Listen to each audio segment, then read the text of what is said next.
los periodistas. Y nada más mi participación, hermanos, gracias.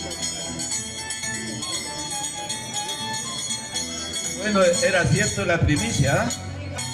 Viene otro más, todavía dice, bueno, esto se pone... No. Es parte de la comunidad.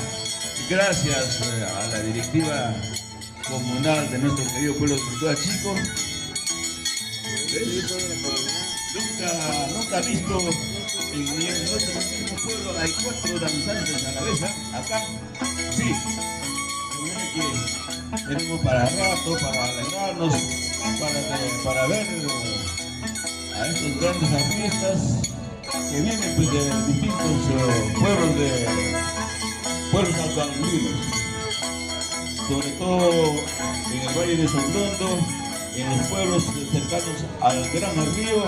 Ahí está, se cultiva la cultura esta de nunca terminará de ser, ¿no? Claro, así es. Bueno, nos ayudan a leer el nombre de los artistas, a ver quién tiene vista de águila, que nos diga. Ahí veo, Tupachac.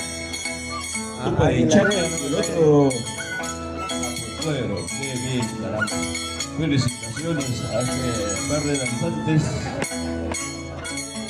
Águila Negra de violinista. Uy, uy, uy, está mi sobrino, tenía que ser Águila Negra, caramba. Y el Culco. Allá, muy bien, falta nomás el Yuto. Ahí tenemos Culco, falta Yuto, falta Cernícalo, falta, bueno.